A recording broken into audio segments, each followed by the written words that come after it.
各位，今日呢，我哋就講下青龍嘅故事。話說喺2002年喺洛陽偃師二里頭遺址二期3號宮殿基址嘅庭院入邊呢，發現咗一座墓，入邊出土咗一件差唔多成4000年歷史、前所未見嘅奇特文物。啱啱發現嗰陣呢，淨係見到一笪若隱若現嘅銅綠色，搞到啲考古學家即刻醒神晒。因為見到青銅器，就代表呢座墓嘅等級唔惹少。繼續掘咗冇幾耐呢，一個銅製嘅啷啷就出現喺大家面前呢。更加神奇嘅係，個啷啷下邊有超過2000塊形狀五花八門、大細得個0.2到0.9厘米、厚度得0.1厘米左右嘅綠松石，砌成一條長條形、頭大大、輪廓好清晰嘅動物咁樣。而個啷啷呢，咁啱就喺隻動物嗰條腰度。呢件咁出奇嘅文物，後嚟有個名叫做綠松石龍形器。冇錯，呢2000幾塊綠松石砌出嚟嘅，正正就係一條生生猛猛嘅龍。雖然佢叫做綠松石龍，但係實際上嘅顏色睇落去呢，仲更加似青色。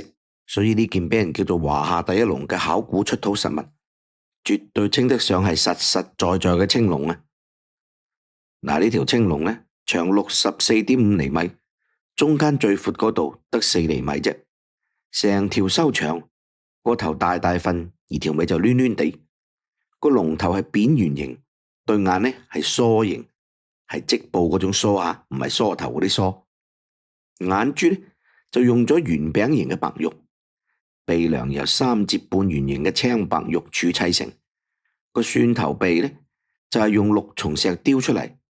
龍身彎曲得好有姿態，色彩斑斕，由綠松石砌成嘅菱形鱗片，真係好似識喐咁樣嘅。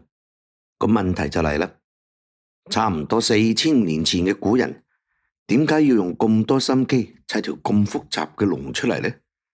個大啷啷又代表啲乜嘢呢？條綠松石龍出土嗰陣啊，係擺喺墓主人副頭骨上邊，同墓主人身體有少少傾斜。另外呢，啲綠松石砌得唔平整嘅，而係好多彎曲凹凸嘅情況。睇起身，佢哋最初應該唔係求其擺喺墓主人身上咁簡單，而係黐咗喺一啲容易爛嘅物料上邊，好似係絲麻布或者軟熟嘅皮草咁呢。考古人員喺現場發現殘存嘅有機物，都幾有力支撐呢個推測嘅。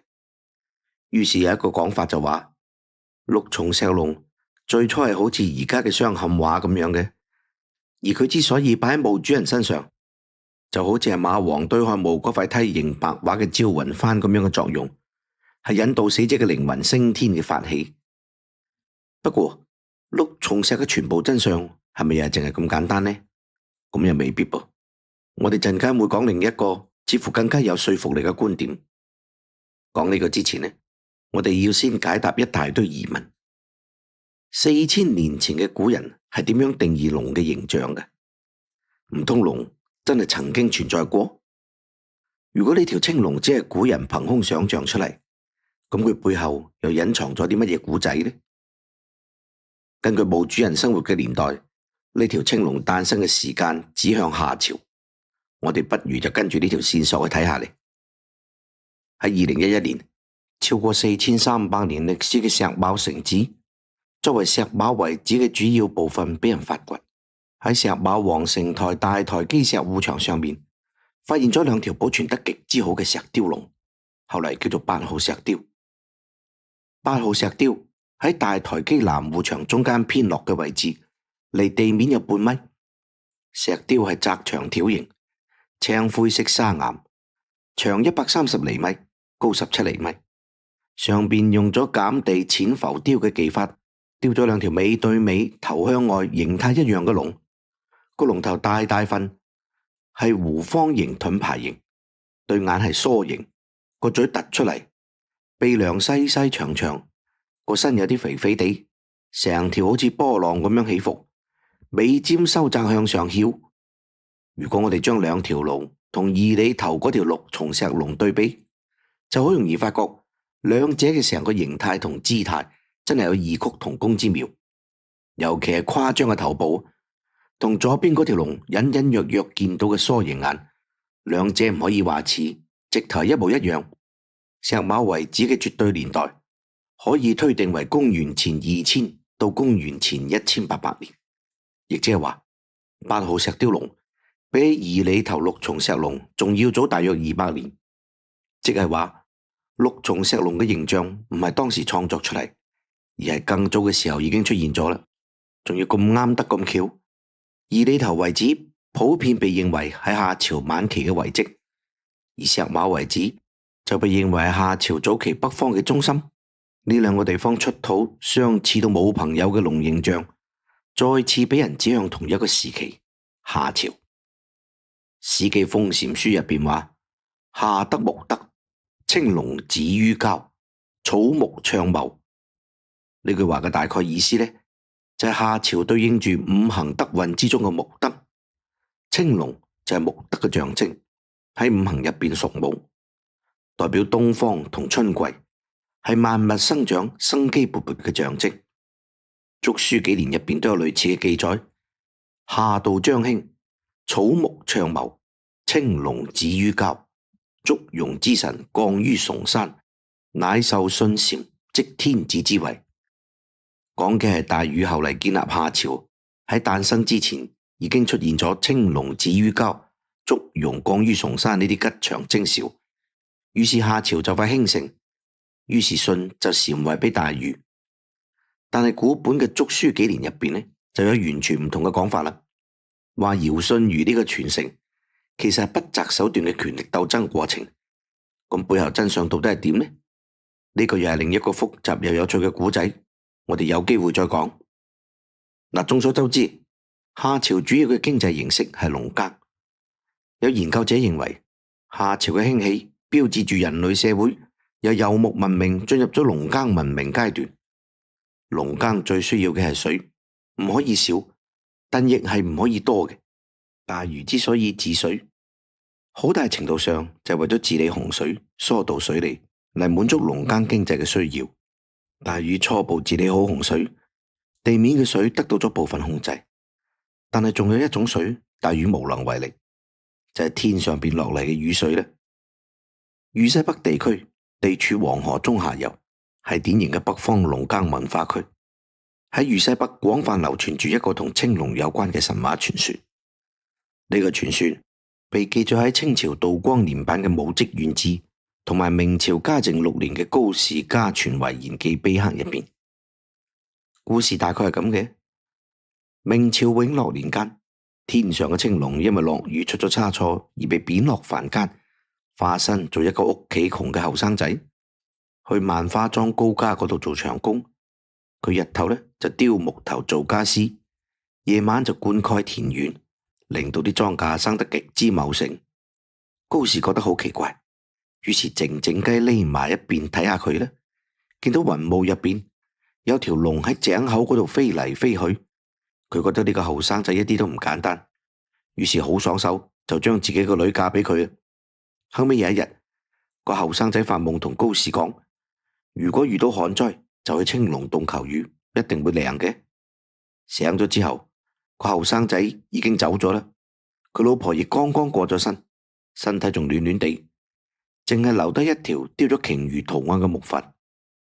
傳說後來每次遇到天旱，啲人就喺青龍洞求雨，次次都靈嘅。雖然呢個民間傳說嘅文字記載只係嚟自唔係好耐之前嘅明朝，但係祭祀青龍求雨嘅習俗呢，一早就有噶啦。喺西漢嘅《春秋繁露·求雨》入邊話，以甲月日為大蒼龍一，長8丈，居中央。呢段記載描述嘅呢，係古時喺春季乾旱嗰陣進行求雨嘅儀式。所謂蒼龍喺古代係青龍嘅另一種叫法。具體嚟講，甲月日屬於五行入邊嘅木日，同東方同青色係相對應嘅，所以喺甲月日整條青色嘅龍，象徵住東方嘅蒼龍嚟祈求雨水。儀式入邊啊，會將呢條長8丈嘅大青龍擺喺中央位置，周圍仲配7條青龍仔，每條長4丈，全部面向東方，中間相距8尺，喺儀式入邊啊，有8個細路仔齋戒3日，着住青色衫，跳一種特定嘅舞嚟求雨。問題又嚟啦噃，古人祭祀嘅呢條青龍，唔通只係一種虛無嘅神話想象？咁梗係唔係啦。古人祭祀嘅青龍係一條真真實實喺個天度飛存在嘅龍。聰明嘅華夏先民好早就識得仰望星空，通過觀察夜晚天上星星嘅喐動規律嚟解答佢哋好多理解唔到嘅問題。佢哋將太陽運行黃道附近嘅星象分成28組，並且想象成太陽同月亮休息嘅地方，所以就叫佢哋做28宿。又根據東南西北4方，以7宿為一組，分成4象，即係東方蒼龍、西方白虎、南方朱雀、北方玄武。其中嘅東方蒼龍講嘅呢，就係蒼龍7宿，分別係角、亢、低、房、心、尾、箕呢7宿，砌成咗一個完整嘅龍形星象。其中角宿代表龍首，亢宿代表龍嘅喉嚨，低宿代表龍爪，房宿代表龍腹，心宿代表龍嘅心臟，尾宿同箕宿代表龍嘅尾巴。呢條巨大嘅青龍會隨時間推移4季變化，喺夜晚嘅天空由東邊游到西邊一圈。遠古先民就係靠觀察蒼龍喺天上嘅位置，判斷季節嘅變化嚟指導農作物嘅耕種。農曆2月初就快農耕嗰陣呢，蒼龍7宿喺東方夜空開始慢慢升上嚟。首先露出嚟嘅係好光嘅龍首角宿。夏天植物生到好茂盛，蒼龍7宿高高懸喺南方嘅天空。而到咗秋天，莊稼收成，蒼龍7宿亦都開始喺西方落山。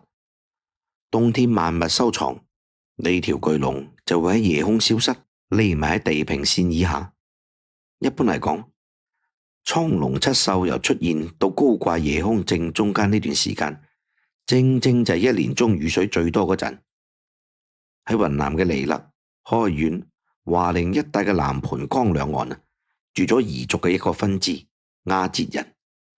每逢農曆2月初2，阿哲彝族都會搞隆重嘅祭龍儀式，儀式由筆魔主持。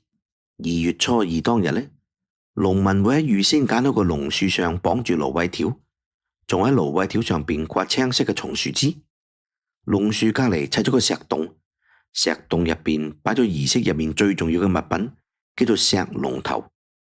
祭祀嗰陣呢，會將石龍頭攞出嚟，擺喺木盤入邊，冚住紅布，然後捧住個石龍頭圍住棵樹行一個圈。跟住呢，用嚟祭祀嘅豬就會喺樹隔籬俾人劏咗，用豬頭嚟祭龍。咁點解阿哲彝族要揀呢一日祭龍呢？因為2月初2呢一日，蒼龍7宿入邊象徵龍頭嘅角宿會喺夜空嘅地平線度出現，所以民間都叫呢一日做龍抬頭。祭龍儀式入邊有段情節係咁嘅：辦播種嘅人將種子撒咗之後呢，辦農嘅人就會用樹葉將水周圍灑，表示落雨。啲人就會爭住去搶灑出嚟嗰啲種子同雨水，接到幾多就預示當年糧食有幾豐收。由此可見阿哲彝族嘅祭龍本質上都係一種求雨儀式，祈求掌管雨水嘅蒼龍保佑風調雨順、作物豐收。到咗農曆4月，蒼龍7宿就會成條跳出地平線。呢陣時，阿哲彝族仲會搞祭扶龍儀式，儀式喺農曆4月初4舉行。呢一日，村入邊嘅話事人呢，會再次喺龍樹面前劏一隻豬嚟祭獻，然後將啲祭肉平分俾各家各戶。而到咗農曆5月初5，已經係仲夏時節啦。夜空嘅蒼龍7宿已經完全展現啦，仲要飛到去正南方嘅夜空正中間。咁有氣勢嘅蒼龍，就好似易經乾卦第5爻嘅爻辭話：九五飛龍在天。而呢一日呢，就係另一個更加多人知，一直到流傳而家嘅大節日端午節。端午節一路俾人認為係紀念緊戰國時期楚國嘅愛國詩人屈原，包粽啊、爬龍舟呢啲活動呢，亦都被認為係紀念屈原。實際上，喺屈原跳汨羅江之前，5月初5呢日嘅祭祀活動一早就有㗎喇，甚至已經存在咗好耐好耐添。對於遠古嘅先民嚟講，5月初5係一個特別嘅日子，佢哋要喺蒼龍七獸啱啱好喺南方夜空正中間呢一日祭祀龍神。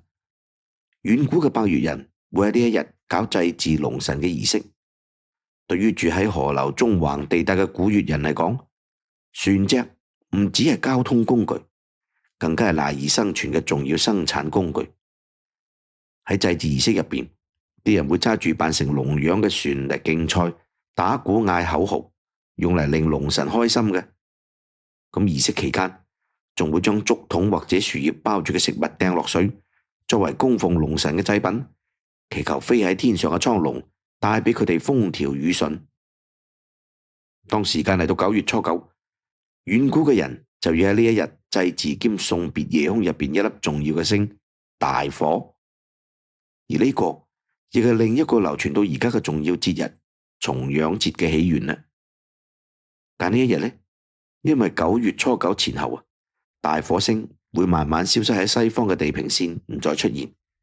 佢消失代表住凍冰冰嘅冬天要嚟啦噃。而古人祭祀嘅大火，正正就係蒼龍七宿入邊參宿3粒星入邊最光嗰一粒，可以話係龍心之星。呢粒龍心之星發出光猛嘅紅光，成為夏季夜空最容易俾遠古先民觀測到嘅星之一。佢曾經長期被作為農耕同生活嘅計時依據。當古人觀測到大火星喺東方出現，就會將呢一日定為黃淮流域春耕季節嘅開始。每年初春黃昏嘅東方地平線，大火光猛嘅紅色光芒同華夏祖先宣布春天嘅來臨。所以古人會喺大火就快離開嘅最後幾日，跟住祭司爬山登高，夜晚搞隆重嘅送大火儀式，期盼大火出年春天再返嚟。而呢個呢，好可能就係9月初9登高習俗嘅遠古來源啦。中國現存最早嘅一部天象曆法古籍《夏小正》，據推測就係產生喺大禹治水之後嘅夏朝。佢保存咗遠古華夏嘅天文曆法知識。夏小正入邊話：初分大火中，9月來火。記載嘅分別係大火星喺黃昏時分出現喺中天位置，代表夏季嚟啦，同埋9月初大火星嘅消失。講到呢度，我哋會發現遠古神話傳說入邊嘅青龍，其實一路都陪住我哋，只不過大部分人已經唔記得咗佢哋嘅存在。跟住我哋就要解答開頭嘅疑問啦。咁六重石龍嘅真相係乜嘢呢？六重石龍所在墓嘅墓主人啊，係一個30到35歲嘅成年男性，頭向北，個人攤直，面向東。佢條頸纏住代表錢幣嘅貝殼串飾，頭頂有3件白陶斗笠迎起。由墓葬位置同陪葬品睇，呢個成年男性應該有相當高嘅地位。我哋估呢個人好可能就係夏朝某一位大祭司。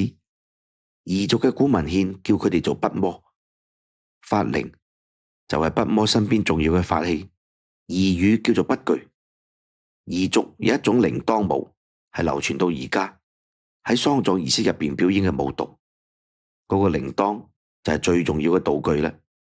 我哋可以大膽估下，六重石龍會唔會就係遠古嘅祭司將蒼龍七宿形象化嘅產物，用嚟被做祭祀嘅對象呢？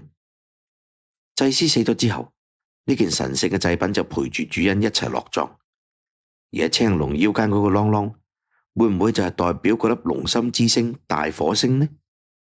值得留意嘅係，喺龍尾下邊大約3.6厘米嘅地方，考古人員仲發現咗一條長條形嘅六重石飾，同龍身差唔多垂直。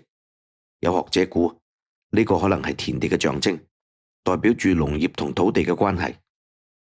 1987年5月，濮陽市文物部門幫中原化肥廠搞引黃供水工程嗰陣呢，喺濮陽縣城西南嘅西水坡發現咗一個古文化遺址。之後嘅考古發掘，發現咗3組用蚌殼砌成嘅圖案，其中第一組喺45號墓入邊，墓主係一個男人，佢副骨頭左右兩邊分別用蚌殼精心砌出龍同虎嘅圖案，其中嗰條蚌殼砌成嘅龍相當生猛，喺墓主人嘅東邊，而隻虎就喺西邊。據考證啊，蚌殼龍虎屬於仰韶文化時期，佢哋而家已經超過6500年。雖然對蚌殼龍虎仲有好多質疑，但如果佢哋真係仰韶文化嘅實物，咁即係話至少6500幾年前，華夏嘅先民已經對東方蒼龍星獸同西方白虎星獸有清晰嘅認識，咁就將青龍嘅起源時間再提早起碼成1000年。傳說入邊有一個住喺長江同漢水一帶嘅古老部族，佢哋老咗之後會慢慢變成老虎。咁呢一個究竟係一個乜嘢族群呢？變虎傳說嘅背後又隱藏咗啲咩秘密呢？我哋下集再講白虎嘅故仔。